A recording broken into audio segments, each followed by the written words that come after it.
Hey everyone, welcome back to Oh Brother Comics. I'm Chris, I'm Nick. Matt. and we've got our weekly comic book review for you for the week of June 23rd, 2021. Guys, it was a busy week, but I was finally able to get my comic books read. I don't know how you guys were doing.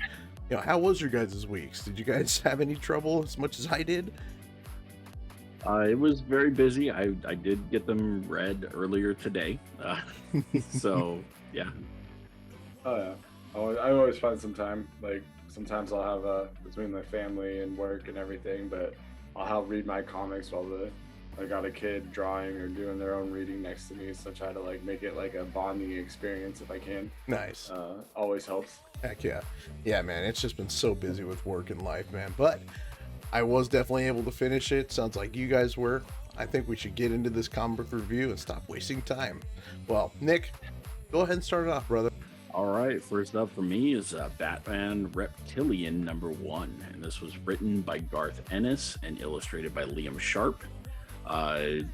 Just inside the cover, there is a very touching dedication to Garth Ennis's friend and collaborator, Steve Dillon, who tragically passed away in 2016.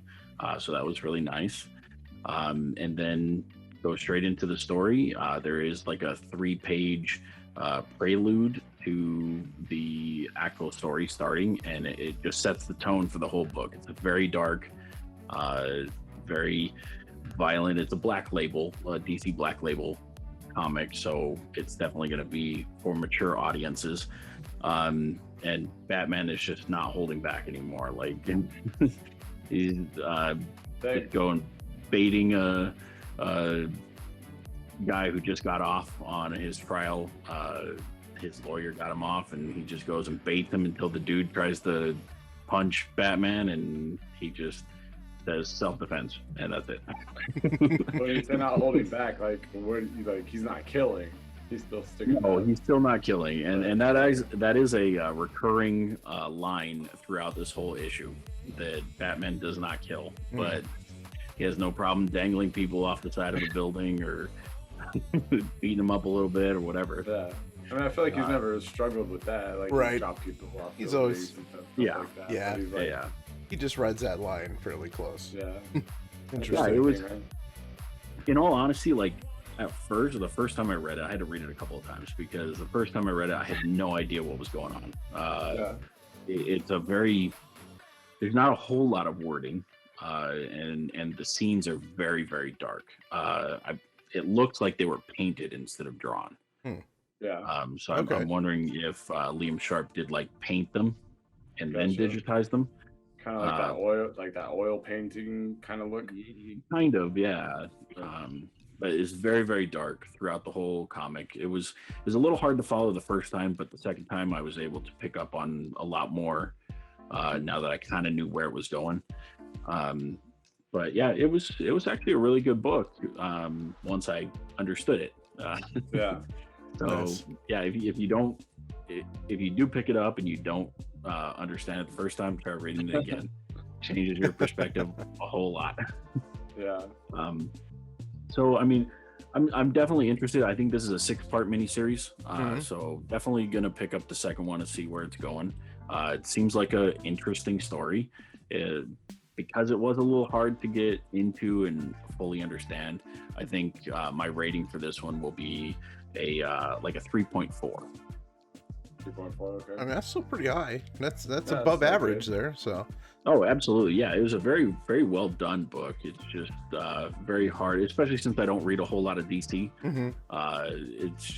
It was a little harder to get into. I didn't really know these people's names, like Constantine. I'm sure Constantine's been brought up as Scarecrow's henchman in the past, and I had no idea who he was. Or the big guy that got off on the trial in the very beginning was Edgar Lothario.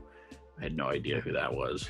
well, all right, man. Well, that sounds pretty good for your first book. Not bad at all. I haven't read it yet, so I will definitely have to pick it up. Anyway, let's go ahead and move on to our next one. Matt, what do you got for us? All right, so in no particular order, the first one I read and reviewed this week is Phantom on the Skin. So I know we made a video. I said I was going to do 3 books. Two of them couldn't happen. I just couldn't find them. Not on Comixology or like nothing. So I had to switch a couple up. I believe this is a substitute, but I'm still stoked on the ones I got. So Phantom on the Scan by Aftershock Comics. The writer is Colin Bunn and the artist is Mark Torres. This book was pretty cool. I would say it's not necessarily my particular cup of tea, but I could see how a lot of people would enjoy this book. I saw this as very much of like a psychological thriller. Not in, like I said, so it's not something I'm particularly into, but I did find myself enjoying it.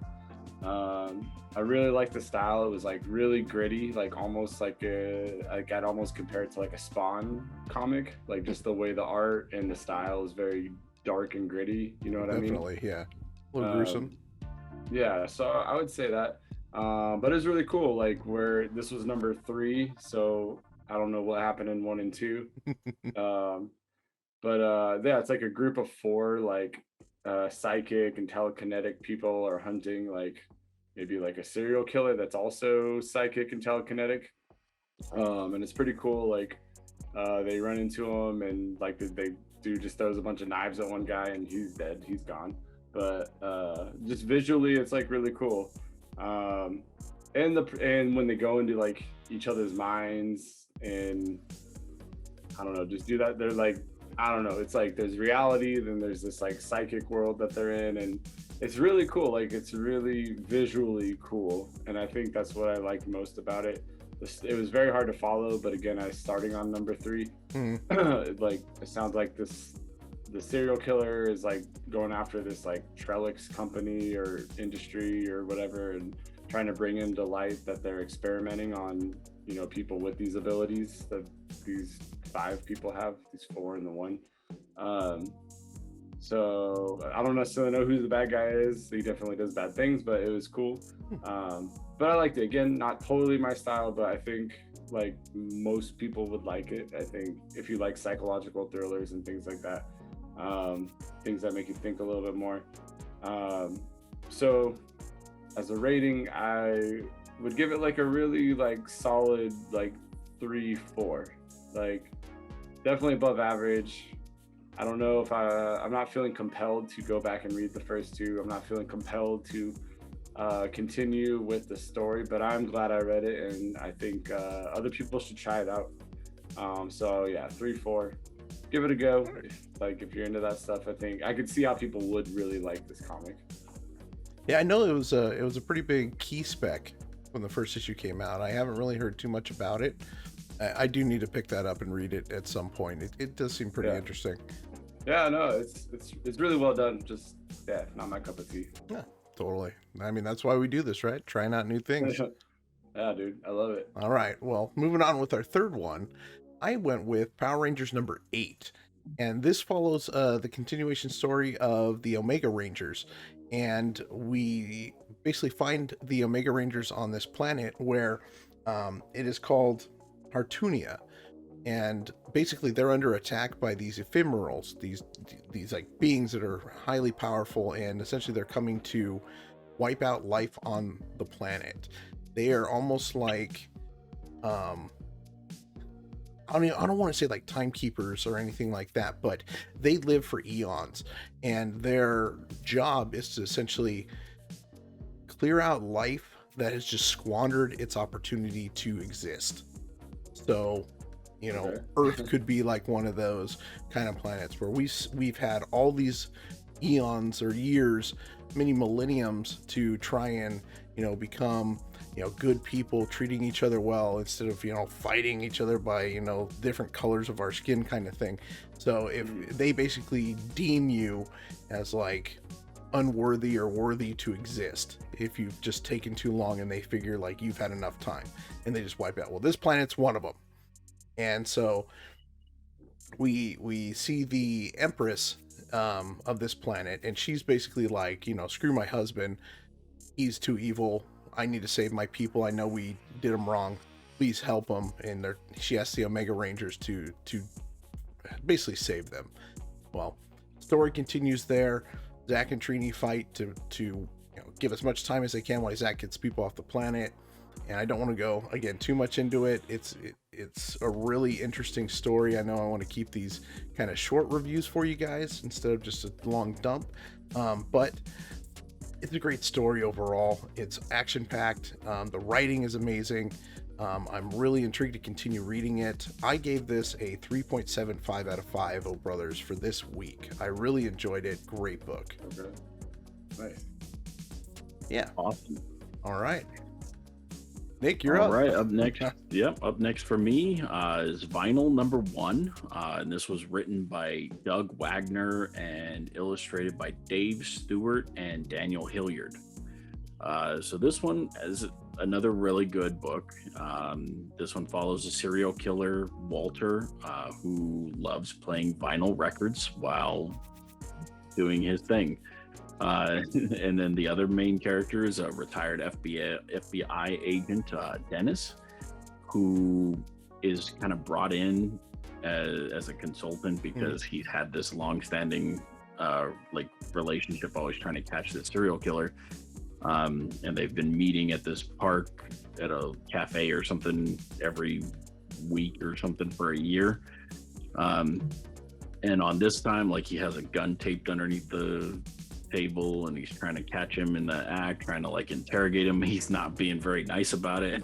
Oh wow. he just looks grizzled and like he's done with this, right? So he's trying to basically accuse this serial killer who they know is a serial killer, or they suspect, and then all of a sudden he's just confronted by this other woman who is apparently a leader of a cult, and the FBI agent, imprisoned her son in his past, and now she has the FBI agent's estranged daughter in her cult, and as he offers up himself in exchange for leaving the daughter free and not being part of the cult anymore.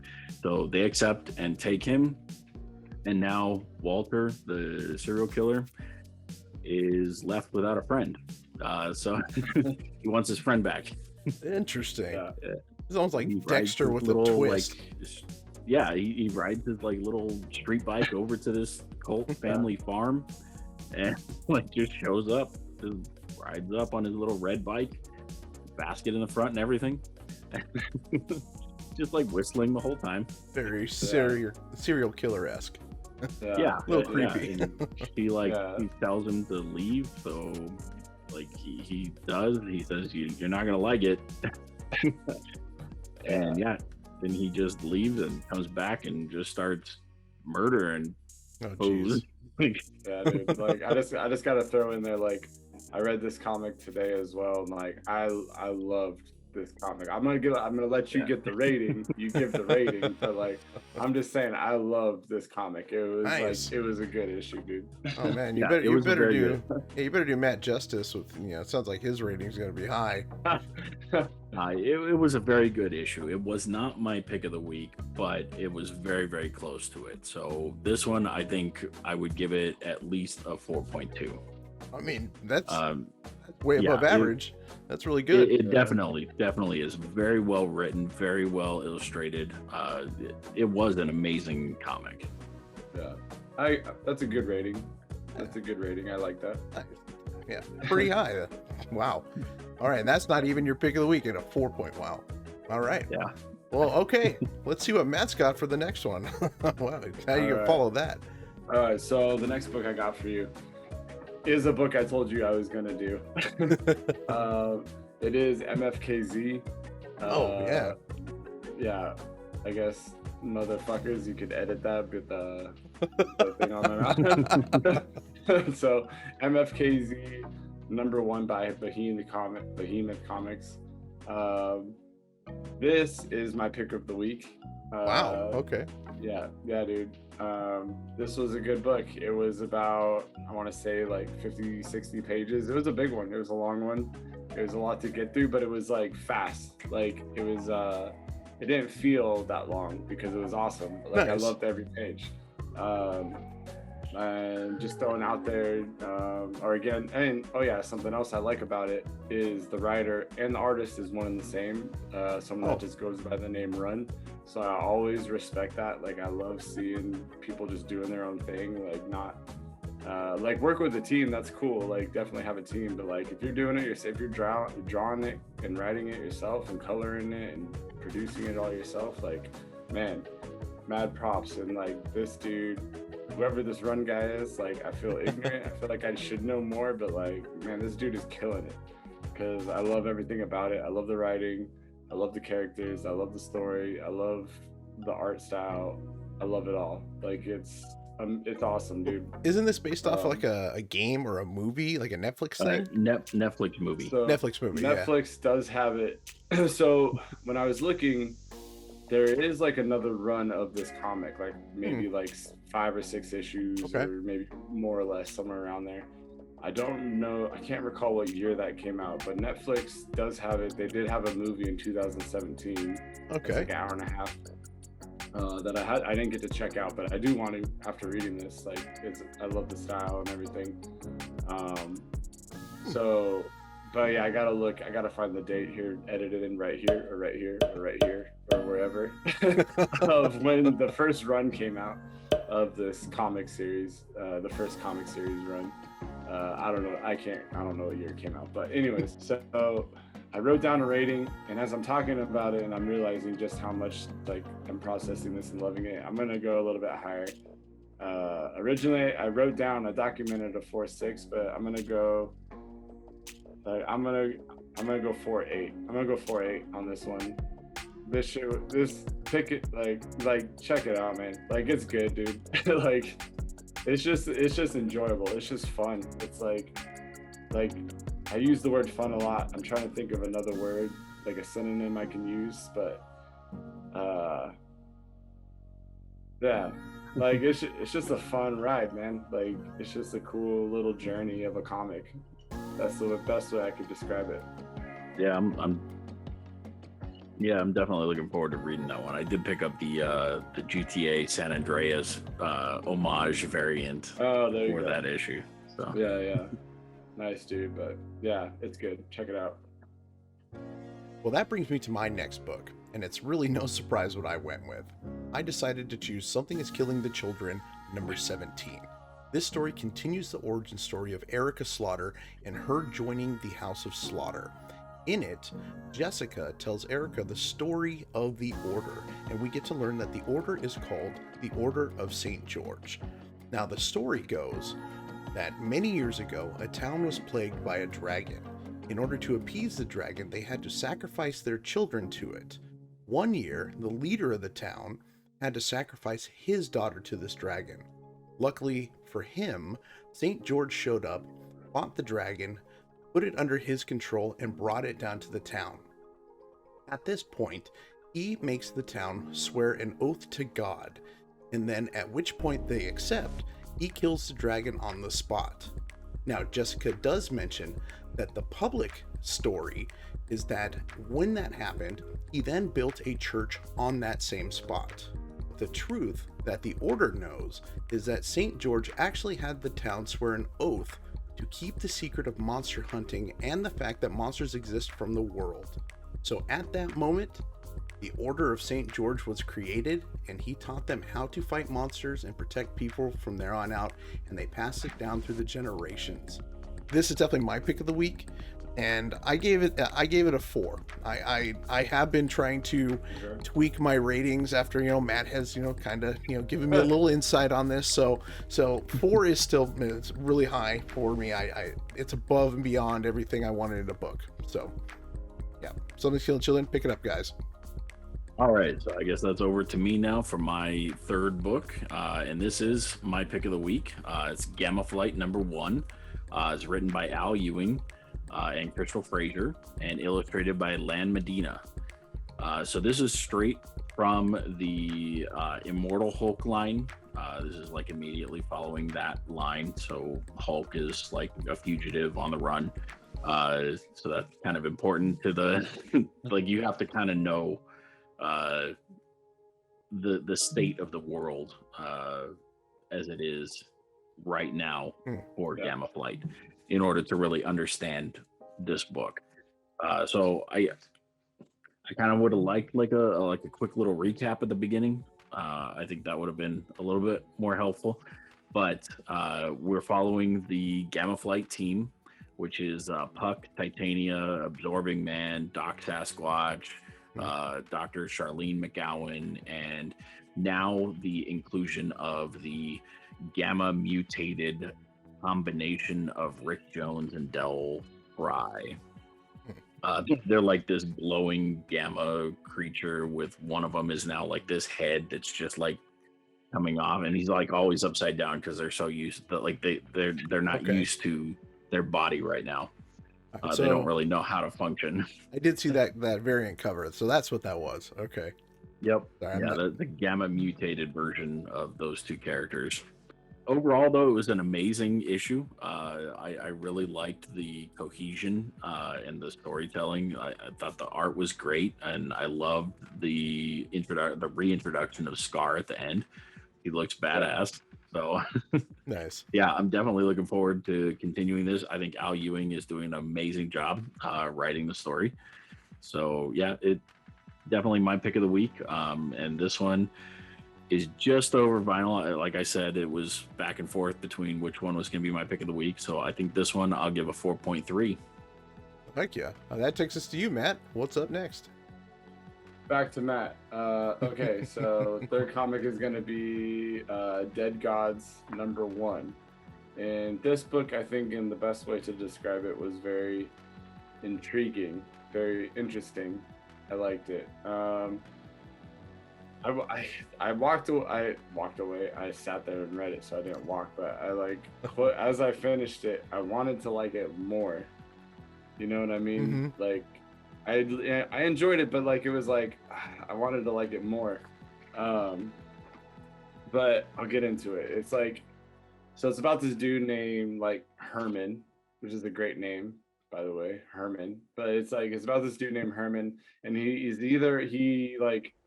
gets taken by Hades, and he's either shown to be or given the power of Hermes.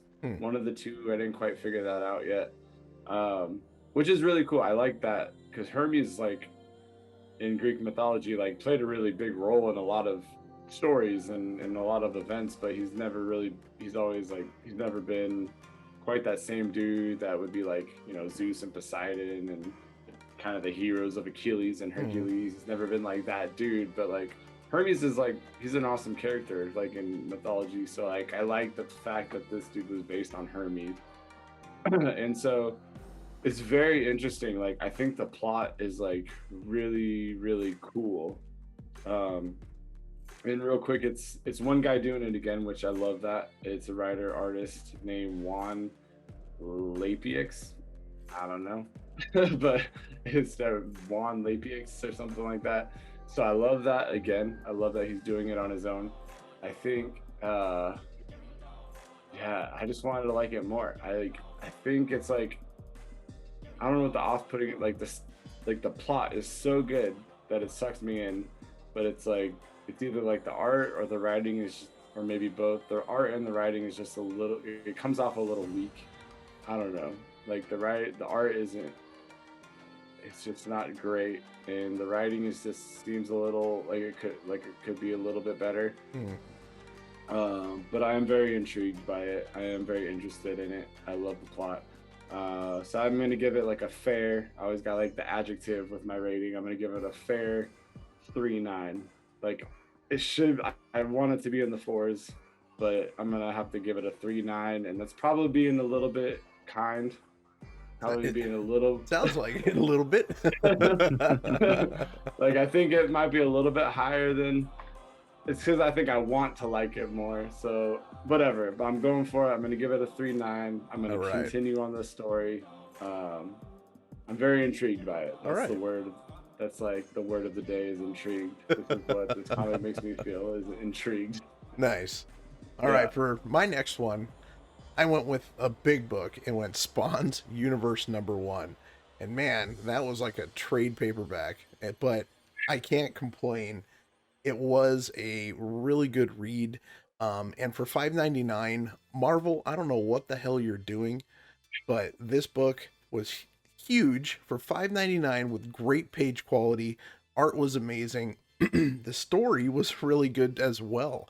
I know I was saying with some of the other Spawn reviews, sometimes the writing can be a little disconnected, but it's always a fun read and a fun just story. But this book just put it up that notch for me, where the story was really good, as well as entertaining and a blast. And I'm actually really looking forward to the next one. But we start off with Cogliostro that shows back up, and I know I've been out of the continuity for Spawn. I haven't read it since probably I was a teenager.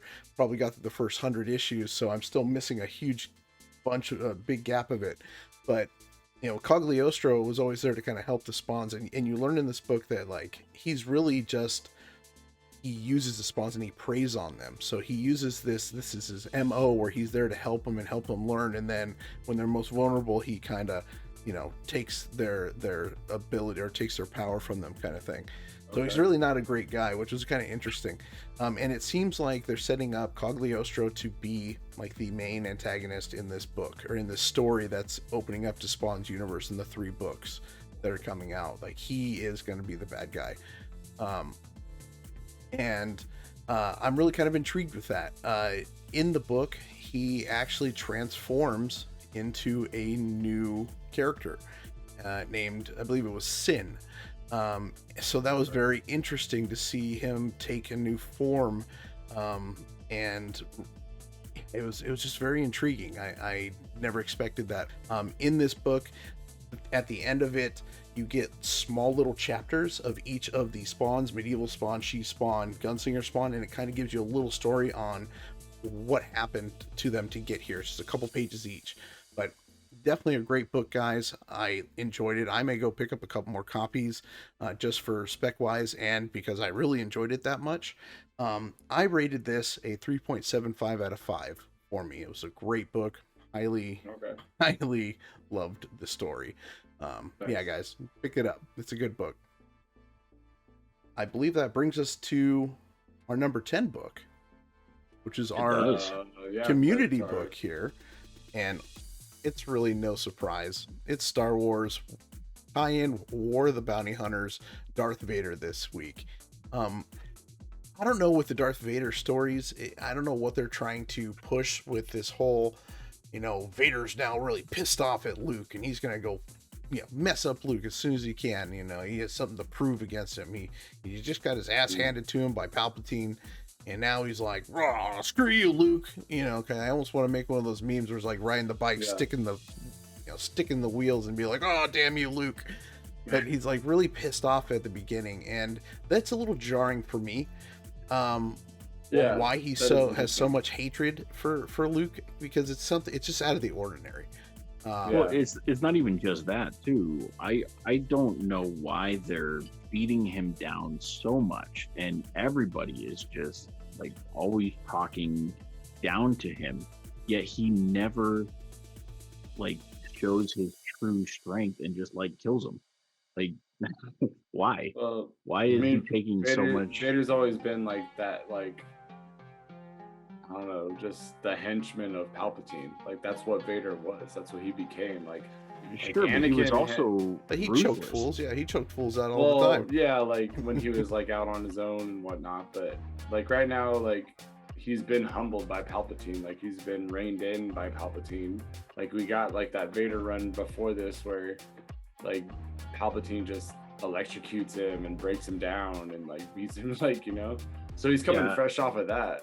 This comic starts off with that recap too of Palpatine just beating him down, and it's always his thoughts and stuff. It's all the images he has from the past, and he draws that hatred, and he's focusing it all into Luke. But I mean, and that's just a small part at the beginning. But they always seem to put that in at the beginning of these Vader books. And that's true. I have that same type of feeling though, Chris, where that anger towards Luke, it feels odd. It feels kind of forced. It feels kind of weird. It feels too petty of Vader for me. Like I understand he has his hatreds, but he seems more controlled, like he uses it to fuel him. It This is seems just too more weak. child angry. Well, and you know, as after we get past that whole part with him and the hatred, the book actually does take off, and it's actually a decent Yeah. story. Yeah. Because, well, now Vader's he's basically hunting for Luke, and so Yeah. he basically hears about the whole Han situation where, you know, he's been stolen from Boba, and that's how this ties into the War of the Bounty Hunter storyline. Mhm. And so he ends up going on a hunt to try and find Han to get to Luke. Essentially, he figures Yep. that, you know, they at some point it would lead him to Luke. Yeah. Yeah, I think overall it was a pretty decent book. Yeah. It's never really, so far, at least for some of these books, it hasn't really like gone above and beyond for me yet. I'm wondering if it's going to start to kind of come to the culmination of all these stories at some point, and really kind of take off. But there's still a lot of setup, is what I'm getting at. It's what I'm feeling. Yeah. 'Cause, I mean, we got Afra next week that's coming, and Afra, I believe this is the first tie-in we've had for her story. So that's going to be another story, I believe. We've seen her in the War of the Bounty Hunter #1, but yeah, this is going to be her first tie-in. So Yeah, I don't know. and also next month we have the Jabba the Hutt one too. Oh yeah, Jabba the Hutt #1, and this is going to be about him being a bounty hunter, which is kind of interesting. We might have to do another video just kind of thinking about that. Yeah, but yeah, I figure unless you guys have anything that you really want to talk about real quick, but I think we should kind of wrap this up with this book. I feel like we've kind of really you know, gone all kinds of I deep agree. ends here. Yeah, no, we've been all over the place, but yeah, I mean, yeah, this comic didn't like, it was good, but it wasn't like, I didn't feel overly great, but it was good. It was cool to see. Yeah, so this issue, I think, like, I didn't overly enjoy it. I thought it was a little bit lower, and I didn't necessarily like, I don't know if I really like the direction that they're taking Vader in. But it was still a good issue, and I liked the tie-in. I like the action in it. I like the additional details and additional lore that we're getting in Star Wars canon. So I think this book, I would probably rate it at like a 3.2. So it was still a good issue, but I wasn't overly excited for it. Yeah, I'd agree. I went straight with a 3. I mean, it's an average, you know, a book that it hit all my marks. It's what I expect in a good book. Yeah, nothing too over the top, nothing too that like sent me over the edge. I mean, I'll always keep going with it because it's Star Wars.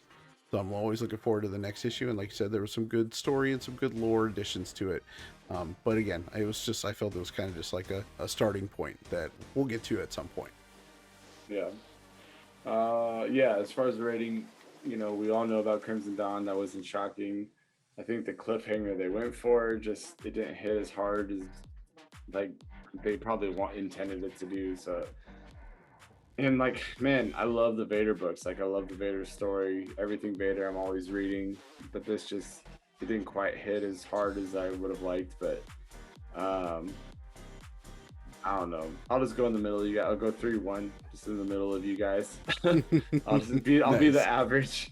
So yeah, 3-1. I think that's fair. I think it could have, like, when I saw Vader, like, I thought I was gonna like love it. It just, I think it set my expectations higher just because of the fact that it was Vader, and just the way it hit was a little bit lower. But so yeah, 3-1. I think that's fair. I think it's good. Nice. I think it's a solid grade.